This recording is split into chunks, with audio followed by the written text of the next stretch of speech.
IMF کا بیل out کا second ٹرانش آ جائے گا تو اس سے استحکام ضرور آئے گا، لیکن ساتھ ساتھ دیکھیں ہمارا جو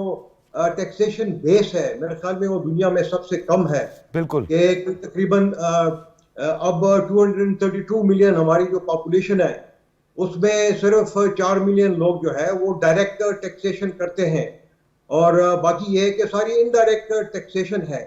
تو ان تمام چیزوں کو دیکھنا پڑے گا۔ ان کیمرہ جو اجلاس ہے کئی دفعہ میرے خیال میں وہ کرنا پڑتا ہے، کیونکہ اس کو پری میچورلی آپ اس کو پبلک نہیں کر سکتے ہیں۔ جو آپ کی پلاننگز ہیں، چاہے وہ بلوچستان میں وہاں پہ جو دہشت گردی ہو رہی ہے جس کے علیحدہ مقاصد ہیں، بالکل، اور وہ سی پیک کے اگینسٹ ہے، بالکل۔ اور چاہے اچھا جنرل صاحب، موجودہ حالات کے تناظر میں اگر ہم بات کریں، جس طرح آپ نے خود بھی فرمایا، قومی سلامتی کی بات ہو، ہمارے اجتماعی مفادات کی بات ہو، قومی مفاد کی بات ہو، مفاد عامہ کی بات ہو، تو اس وقت جو صورتحال ہے وہ پاکستان اس میں سفر کر رہا ہے، اس میں کوئی سیاسی جماعت نہیں سفر کرتی۔ ڈیفینیٹلی اسٹیٹ جو ہے وہ معاشرہ لوگوں سے جڑا ہوا ہوتا ہے۔ تو اس وقت اگر IMF جو ایک طرف ہمارے لیے مشکلات پیدا کر رہا ہے، گارنٹی کبھی مانگتا ہے، کبھی ہمیں غیر ضروری طور پر کہتا ہے جی سبسڈیز ختم کر دیں، کنڈیشن پہ کنڈیشن لگا رہا ہے، اور دوسری جانب ایک جسچر یہ بھی پایا جاتا ہے، اور کچھ پولیٹیکل آبزرور ناقدین کا یہ خیال ہے کہ یہ سارا کچھ جان بوجھ کے کیا جا رہا ہے کہ پاکستان کو خدا نہ خواستہ نقصان پہنچایا جائے۔ تو آپ کو نہیں لگتا کہ ایک افہام و تفہیم کا عمل شروع ہونا چاہیے؟ دیکھیں میرا خیال نہیں ہے کہ یہ IMF یہ جو کی کنڈیشنز ہیں یہ جان کر رہا ہے، لیکن ساتھ ساتھ دیکھیں ہمیں IMF کی جو کنڈیشنلٹیز ہیں اس کے چنگل سے آہستہ آہستہ نکلنا ہوگا۔ کیسے نکل سکتے ہیں؟ کہ آپ بائی لیٹرل جن ممالک سے آپ لون لیتے ہیں، مطلب چائنا ہو گیا، UAE ہو گیا، اور اس کے علاوہ سعودی عربیہ ہو گیا، وہ لانگ ٹرم آپ کو قرضے دینے کے لیے تیار ہیں، ان کی کوئی کنڈیشنلٹیز نہیں ہوتی، ان کے جو انٹرسٹ ریٹس ہیں وہ بھی کم ہوتے ہیں۔ اسی طرح جو ہمارا پیرس کلب ہے وہاں سے کچھ قرضے ہم لیتے ہیں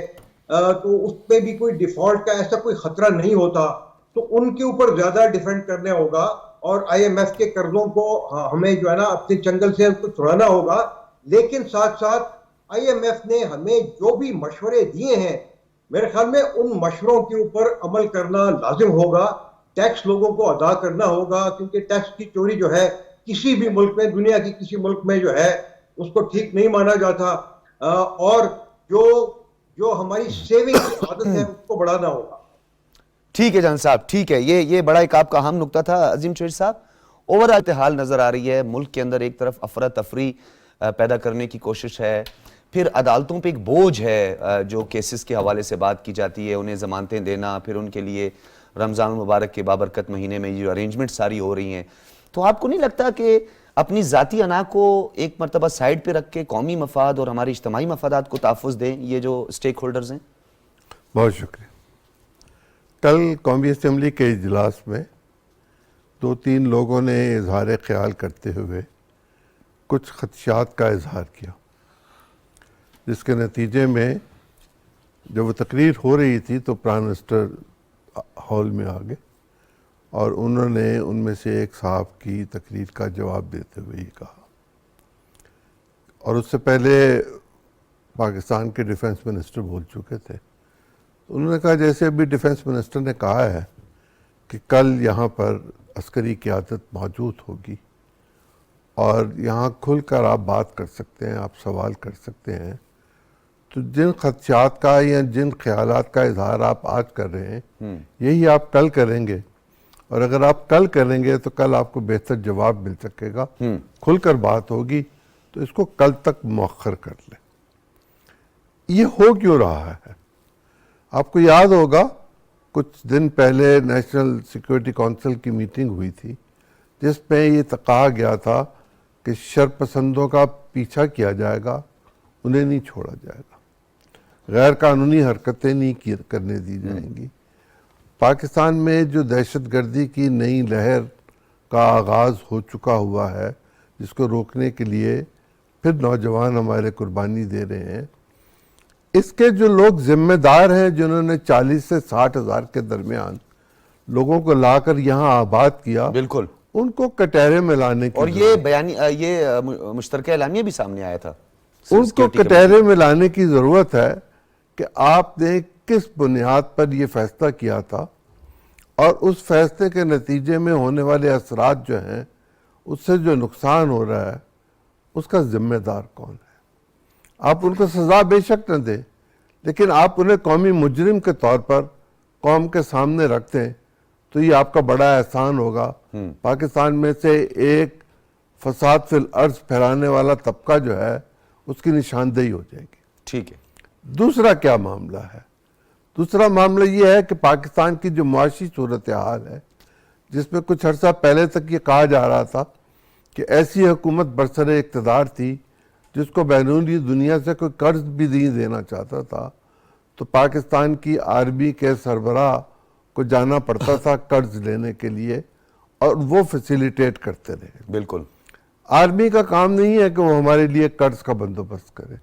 آرمی کا کام نہیں تھا کہ وہ فیٹ اپ میں جا کر ہمارا مقدمہ لڑنے کے لیے تیار ہو یا کوشش کرے۔ یہ سول ایڈمنسٹریشن کا کام تھا، جو اس وقت کی سول ایڈمنسٹریشن ناکامی سے دوچار ہو رہی تھی، بالکل۔ جس کے نتیجے میں ہم نے جو نیکٹا کا کام تھا وہ بھی چھوڑ دیا ہوا تھا، اور پاکستان کے حالات کو ہم نے بالکل آزاد مادر پدر چھوڑ دیا تھا، اس کا کوئی والی وارث نہیں تھا۔ آج کے اجلاس کے نتیجے میں باوجود اس کے کہ وہ ایک کیمرہ اجلاس ہے، یہ تصور کیا جا سکتا ہے، یہ خیال کیا جا سکتا ہے، یہ گمان ہو سکتا ہے کہ اس میں معاشی معاملات بھی ڈسکس ہوں گے، سیکیورٹی کے معاملات بھی ڈسکس ہوں گے، فارن پالیسی کے معاملات بھی ڈسکس ہوں گے، اور پاکستان کے اندر کے جو صورتحال پیدا ہوئی ہے اس پر بھی وہاں بات۔ آج بڑی اہم ڈیولپمنٹس ہونی اور 5 بجے ہنگامی اجلاس بھی اسپیکر قومی اسمبلی نے طلب کر لیا۔ ڈاکٹر صاحب، جس طرح عظیم چہر صاحب نے یہ بات کی، یہ دلیل انا کی بھین چڑھتے ہوئے آپ کو نہیں نظر آ رہی؟ جو موجودہ حالات میں ہم دیکھ رہے ہیں کہ دلیل کوئی کام نہیں دے رہی، نہ دلائل کوئی کام دے رہے ہیں، اور خدا نہ خواستہ اللہ نہ کرے ایسا کبھی ہو ہمارے ملک کے اندر، اگر ان انتخابات کے دوران جو اب کروائے جا رہے ہیں، جس طریقے سے آج گورنر اسٹیٹ بینک کو بھی احکامات جاری کیے ہیں کہ وہ الیکشن کمیشن کو فنڈز جاری کرے، خدا نہ خواستہ اگر اس طرح دہشت گردی کا کوئی واقعہ ہو جاتا ہے، کیونکہ پھر اس کے بعد تو ذمہ داری لینے کے لیے کوئی تیار نہیں ہوگا۔ وہ کہتے ہیں نا کہ جو آپ نثر لکھیں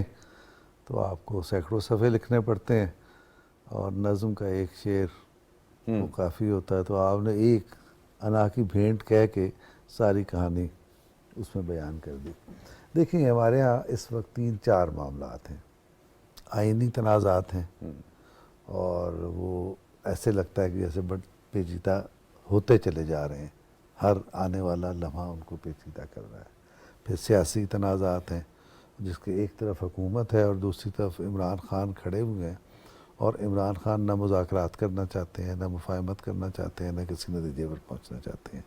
وہ یہ چاہتے ہیں کہ جو میں کہہ رہا ہوں وہ کر دیا جائے۔ تو سیاست میں تو ایسا نہیں ہوتا نا، سیاست میں تو ایڈجسٹمنٹ ہوتی ہے، بات ہوتی ہے، ایک آپ متفقہ نتیجے پر پہنچتے ہیں، تو عمران خان اس سے انکاری ہے۔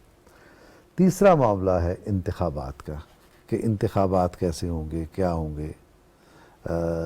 عدالت کے حکم پہ ہوں گے، عمران خان کی خواہش پر ہوں گے، اور انتخابات ہو جائیں گے تو اس کا نتیجہ کیا نکلے گا، اور وہ جو نتیجہ ہے وہ پاکستان کو استحکام کی طرف لے کے جائے گا، سیاسی، اقتصادی، کن معاملات کی طرف لے کے جائے گا۔ اور چوتھا معاملہ ہے اداروں کے درمیان ٹکراؤ کا۔ اب ہم ذکر کرنا چاہیں نہ کرنا چاہیں، دنیا دیکھ رہی ہے کہ ادارے ایک دوسرے کے سامنے کھڑے ہوئے ہیں۔ ابھی آپ نے ذکر کیا کہ آرڈر کر دیا گیا کہ جی فلاں ادارے کو اتنے پیسے دے دو وغیرہ۔ تو یہ ہے تصادم، اور یہ تصادم ہمیں یہ بتا رہا ہے، بظاہر ایک نظر میں یہ نظر آ رہا ہے کہ ہم ایک ایسی جگہ پہ، پوائنٹ آف نو ریٹرن جس کو کہتے ہیں، وہاں جا کے کھڑے ہو گئے اور واپسی کا کوئی راستہ نہیں۔ یہ وہ بات ہے۔ اب یہاں شاعری شروع ہوتی ہے کہ یہ اس وقت ہمیں وہ بھڑکتا ہوا شعلہ دکھائی دے رہا ہے اس کا دیے کا، جو سحری کے وقت ہوتا ہے۔ اس چیز کو اقبال نے کہا تھا، کوئی دم کا میماں ہوں اے اہل محفل، چراغ سحری ہوں بجھا چاہتا ہوں۔ تو یہ خوشخبری لے لیں کہ یہ اس وقت جو موم بتی کا شعلہ زیادہ پھڑپڑا رہا ہے، بیسیکلی یہ آخری لو ہے۔ آخری لو ہے، لیکن عظیم چودھری صاحب کاؤنٹر پوئٹری کے لیے تیار رہے ہیں؟ نہیں، وہ آج اشعار کے ساتھ آپ کے ساتھ جو ہے آخری لو ہے۔ کس طرح سے یہ ہمیں سمجھ میں آ جانا چاہیے کہ آج جو ایک سیشن ہوا ہے ہماری پارلیمنٹ ہاؤس میں، اور جس میں ریاست کے آلموسٹ سارے سٹیک ہولڈرز آ گئے ہیں. ٹھیک ہے. ریاست کے جب سٹیک ہولڈرز جمع ہوتے ہیں تو یہ صرف جیسے کہ چودھری صاحب نے وضاحت کی, جیسے جنرل صاحب نے وضاحت کی, تو پھر نہ ٹیررزم اکیلا ڈسکس ہوتا ہے, نہ اکیلا سیکیورٹی معاملات ڈسکس ہوتے ہیں. دیکھیں اداروں کے درمیان ٹکراؤ اور اداروں نے جو طرز عمل اختیار کر لیا ہے, اس چیز نے سب سے بڑا سیکیورٹی تھریٹ پیدا کیا ہے. اچھا ایک منٹ ڈاکٹر صاحب, یہ جو آپ نے جو ایک بات کی ہے میں آگے بڑھنا چاہوں گا کیونکہ آپ نے سیکیورٹی آج جو اس اہم اجلاس کی بات کریں تو آپ وہاں موجود تھے, آپ خود بھی وہاں پہ گئے, تو صورتحال بھی ذرا بتائیے گا. ایک عام فہم ہے, تاثر یہ ہے کہ پولیٹیشنز اور جو ہمارے سیاسی حلقے ہیں ان کا ہمیشہ تخت لاہور پنجاب فوکس رہا ہے. ڈیفینیٹلی اس کی سب سے زیادہ اراکین کی تعداد بھی سب سے زیادہ ہے, لیکن یہ بات سٹیک ہولڈرز تک تو سمجھ آتی تھی. اب کچھ ناقدین یہ بھی سمجھ رہے ہیں اور اب تو یہ تجزیے ہو رہے ہیں, اب تو یہ باتیں ہو رہی ہیں کہ اب عدالت عظمیٰ جو ہے اس کا فوکس بھی پنجاب ہے. یہ بات جو ہے اس پہ ذرا دیکھیں ڈاکٹر صاحب, بدقسمتی کی بات ہے کہ اگر آپ اس کو پرسیپشن کو دیکھیں تو کبھی کبھی پرسیپشن ریالٹی سے آگے چلی جاتی ہے, اور یہ پرسیپشن موجود ہے. جن حلقوں سے ہماری بات ہوتی ہے صرف پاکستان میں نہیں, بیرون ملک جن جرنلسٹوں سے ہماری بات ہوتی ہے جو پاکستان کو کور کرتے ہیں, یہ پرسیپشن بنی ہوئی ہے کہ پاکستان کی جو عدلیہ ہے وہ فوکس کر رہی ہے پنجاب کو, اور پنجاب کو فوکس کرنے کا مطلب ہے کہ آلموسٹ آپ ہاف جو آپ کی قومی اسمبلی ہے اس کو آپ فوکس کر رہے ہیں. اور صوبائی اسمبلی جو پنجاب ہے, پنجاب آپ کو پتہ ہے پاپولیشن کے لحاظ سے پاکستان کا سب سے بڑا صوبہ, اور پھر اس کے ساتھ ساتھ جو ریونیو ہے آل دو کہ اس میں سندھ کراچی جو ہے اس کا ایک بڑا حصہ ہے, لیکن اگر آپ زراعت کو دیکھیں تو پنجاب جو ہے وہ تقریباً اسی انداز میں پورے پاکستان کو کھلاتا ہے جس انداز میں انڈین پنجاب جو ہے وہ انڈیا کو کھلاتا ہے. تو یہ تو پرسیپشن بن رہی ہے, اور یہ اداروں کے لیے پرسیپشن اس طرح کی نہیں بننی چاہیے. اور یہ پرسیپشن کوئی آپ میں یا کوئی عام دیکھنے والا وہ نہیں بنا رہا, یہ پرسیپشن بن رہی ہے سپریم کورٹ کے اپنے فیصلوں سے. اور سپریم کورٹ کے فیصلوں میں جو برادر ججز کے نوٹ آ رہے ہیں, اس میں کوئی ایک نوٹ آ رہا ہے, دوسرا جس میں پھر کہا جاتا ہے کہ جی ون مین شو, اور اس طرح کے جو فیصلے آ رہے ہیں, تو مجموعی طور پہ نظر یہ آ رہا ہے کہ فوکس پنجاب ہو رہا ہے. اچھا پنجاب فوکس ہو رہا ہے, اس کے ساتھ ساتھ پھر پاکستان تحریک انصاف اور پھر جو موجودہ حکومتی اتحاد ہے وہ بڑا واضح کہتا ہے کہ ہمیں سنا نہیں گیا 6 دن. وہ تو ایک بات کہہ رہے ہیں, بار بار کہہ رہے ہیں کہ یہ حکم امتناع جو ہے یہ بادی النظر والا, وہ جو ماضی میں بادی النظر ہوئے ہیں نا فیصلے, وہ اس کی روشنی میں بات کریں کہ ابھی تک تو اس کے سیاق و سباب کو نہیں سمجھا گیا, اس کو ریورس کرنے کا ٹائم ہے, اس پہ مزید امینڈمنٹ کرنے کا ٹائم ہے, تو یہ اجلت میں کیا گیا. ابھی تو ڈاکٹر صاحب بچہ پیدا نہیں ہوا نا, ابھی تو جب صدر مملکت حصہ ہے پارلیمنٹ کا, لوور ہاؤس اپر ہاؤس صدر مملکت مل کے پارلیمنٹ بنتی ہے. اچھا ٹھیک ہے, پہلے ایسے ہی ہے, آپ کا آئین جو کہتا ہے آئین پاکستان کے مطابق صدر مملکت پارلیمنٹ کا حصہ ہے, لیکن اب صدر مملکت جو ہے پارلیمنٹ کا جو بل جاتا ہے اس پہ اس کو اپنے ٹیبل پہ رکھ لیتے ہیں, اور وہ پھر کئی بل ایسے منظور ہوئے ہیں کہ دوبارہ مشترکہ سیشن سے منظور ہوئے اور وہ قانون بن گئے. لیکن ابھی اس بل کے حوالے سے جو جورسپروڈنس جانتے ہیں, میں بھی لا کر طالب علم ہوں, جن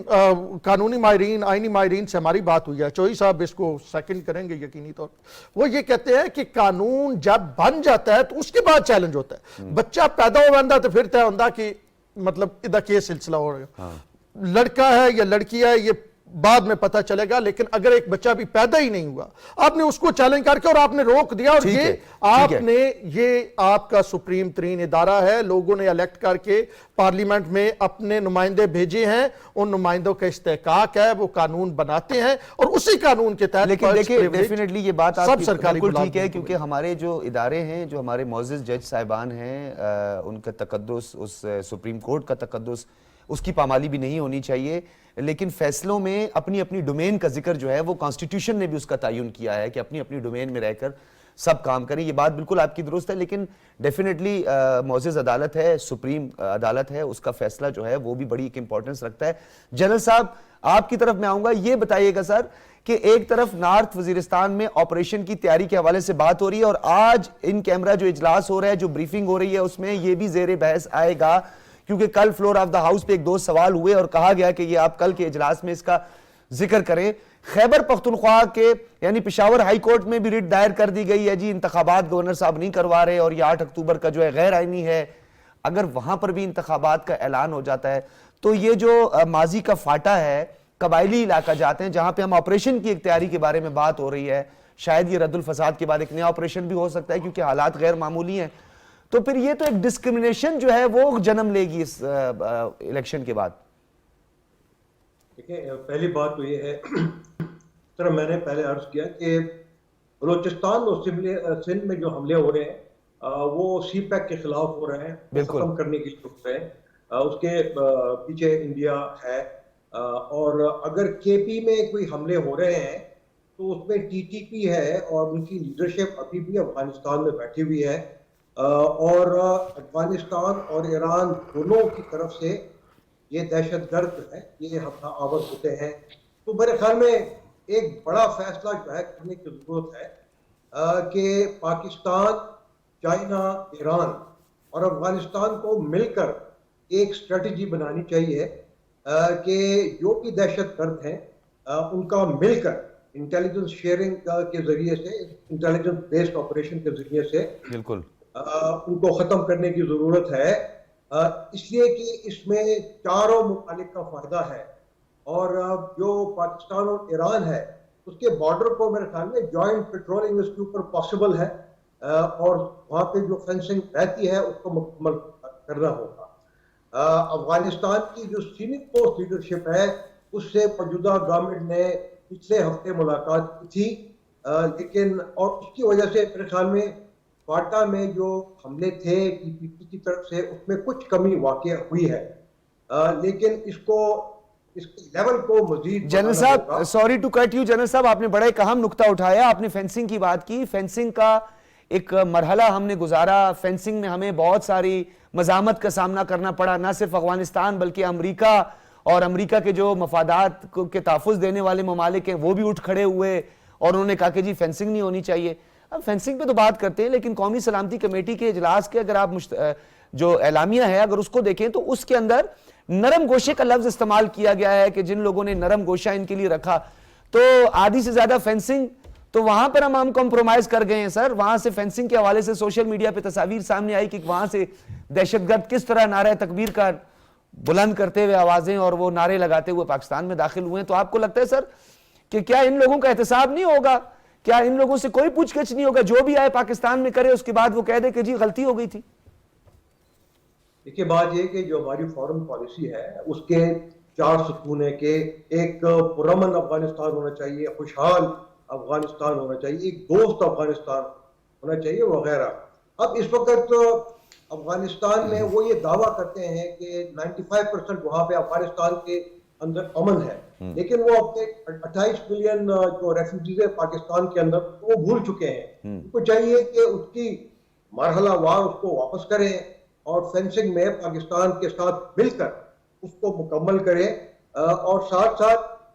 وہاں پہ اگر چاہے وہ ٹی پی پی کے ہیں, چاہے را کے ایلیمنٹس ہیں, چاہے یہ بی ایل اے والے ہیں, ان سب کو گرفتار کریں یا ہمارے حوالے کریں یا پاکستان کے ساتھ مل کے ان کے اگینسٹ جو ہے نا آپریشن کریں. تو پاکستان کو افغانستان کو بھی بڑے بڑے انسینٹیو اور ڈس انسینٹیو دینے پڑیں گے. اور یہ جو نرم گوشے کی آپ نے بات کی یہ انسینٹیو کا حصہ ہے, لیکن ڈس انسینٹیو بھی ہو سکتا ہے. ایک کا میں نے ذکر کیا کہ ان کی جو افغان ریفیوجیز ہیں ان کی واپسی جو ہے, میں تو شاید ڈس انسینٹیو بھی نہ کہوں, ان کو واپس لے لینا چاہیے ان کو. اور جو پریفرنشل ٹریڈ ایگریمنٹ کا ہم نے ان کے ساتھ ایک ٹرمز اینڈ کنڈیشن طے کیے ہیں, اس پہ بھی جو ہے ان کی جو رسپانس ہے اس کے مطابق میرے خیال میں اس کو چلانا چاہیے. ٹھیک ہے, اور ان کے سمپیٹائزرز کا بھی احتساب ہونا چاہیے. آر یو ایگریڈ سر؟ دیکھیں احتساب کی بات تو یہ ہے کہ اگر آپ یہ بات کر رہے ہیں کہ پچھلی حکومت نے جو طالبان ٹی ٹی پی کے ساتھ جو مذاکرات کیے ہیں اس کا اگر آپ بات کر رہے ہیں تو وہ بھی افغانستان گورنمنٹ کے ان کی تجویز کے اوپر جو ہے وہ ایک ایکسپیریمنٹ ہوا تھا. وہ ایکسپیریمنٹ obviously وہ فیل ہو گیا, لہذا میرے خیال میں